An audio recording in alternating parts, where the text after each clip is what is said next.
भारतीय सूचना प्रौद्योगिकी संस्थान लखनऊ में द्वितीय दीक्षांत समारोह में बतौर मुख्य अतिथि सम्मिलित होती माननीय राष्ट्रपति द्रौपदी मुर्मू और लाइव तस्वीर आप तक पहुंचा रहे हैं और साथ में इस कार्यक्रम को सूबे के मुखिया योगी आदित्यनाथ संबोधित कर रहे हैं और अपने कर्तव्यों का निर्वहन करने की एक नई प्रेरणा प्रदान करे।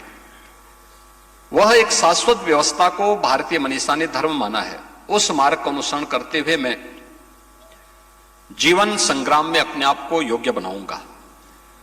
टेक्नोलॉजी आज इसका एक बहुत सशक्त माध्यम है। टेक्नोलॉजी के इस युग में आपने देखा होगा आज ईज ऑफ डूइंग बिजनेस के लक्ष्य को भी और ईज ऑफ लिविंग के लक्ष्य को प्राप्त करने में बहुत आसानी हुई है।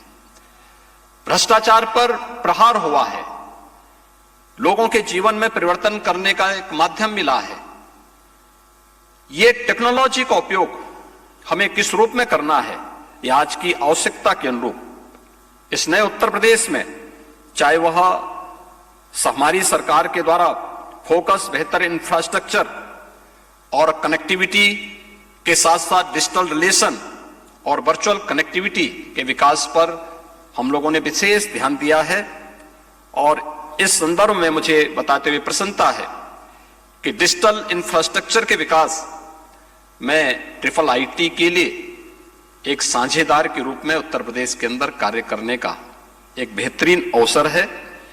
खासतौर पर उत्तर प्रदेश ने जो अपने लक्ष्य निर्धारित किए हैं, आपने उत्तर प्रदेश के अंदर फरवरी 2023 में आयोजित ग्लोबल इन्वेस्टर समिट में जो प्रस्ताव उत्तर प्रदेश को प्राप्त हुए हैं, मुझे बताते हुए प्रसन्नता है कि अब तक 40 लाख करोड़ रुपए के प्रस्ताव उत्तर प्रदेश में इन्वेस्टमेंट के उत्तर प्रदेश सरकार को प्राप्त हुए हैं। इसमें खासतौर पर उत्तर प्रदेश को डाटा सेंटर का हब बनाने, उत्तर प्रदेश में सेमीकंडक्टर, स्टार्टअप और इलेक्ट्रॉनिक्स मैन्युफैक्चरिंग के विकास से संबंधित तमाम ऐसे प्रस्ताव हमें प्राप्त हुए हैं जिनके लिए हम इस दिशा में अपने कैरियर को भी चुन सकते हैं। और मुझे बताते हुए प्रसन्नता है कि उत्तर भारत का पहला data centre Noida, greater Noida में प्रारंभ हो चुका है। इसके साथ ही इस महत्वपूर्ण पहल के साथ हमें इस नए डायमेंशन के नेतृत्व करने के लिए, इससे संबंधित क्षेत्र के लिए जो ट्रेंड और इंप्रूव्ड मैन पावर, जो मानव संसाधन है, इसकी आवश्यकता हम महसूस करते हैं। इसी तरह प्रदेश सरकार के द्वारा अलग अलग सेक्टर में जो कार्य किए जा रहे हैं और खासतौर पर जो मैंने पहले भी आपसे कहा कि टेक्नोलॉजी और डिजिटाइजेशन ने ईज ऑफ लिविंग के लक्ष्य को प्राप्त करने में बड़ी मदद की है। हेल्थ सेक्टर में अक्सर एक बात आप सुनते होंगे कि ग्रामीण क्षेत्र में, आप में से बहुत सारे लोग ग्रामीण पृष्ठभूमि से जुड़े हुए हैं, और एक शिकायत हमेशा आती है कि ग्रामीण क्षेत्र में, सुदूर क्षेत्रों में डॉक्टर जाते नहीं या उपस्थित नहीं रह पाते।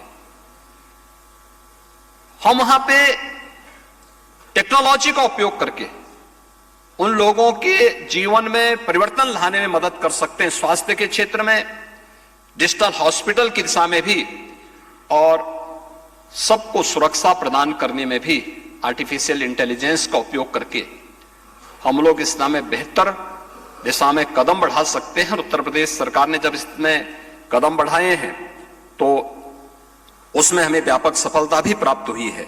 डिजिटल प्रौद्योगिकी पर केंद्रित Indian institute of information technology Lucknow जैसे संस्थानों के छात्र इस दिशा में अपना महत्वपूर्ण योगदान दे सकते हैं। और मुझे पूरा विश्वास है कि देश और प्रदेश के विकास में आप अपनी प्रतिभा, अपनी ऊर्जा, अपने ज्ञान, अपने कौशल का उपयोग करते हुए इस संस्थान के गौरव को बढ़ाएंगे। मैं एक बार फिर से इस दीक्षांत समारोह में उपाधि प्राप्त करने वाले सभी छात्र छात्राओं को हृदय से बधाई देता हूं। आदरणीय राष्ट्रपति जी का हृदय से अभिनंदन।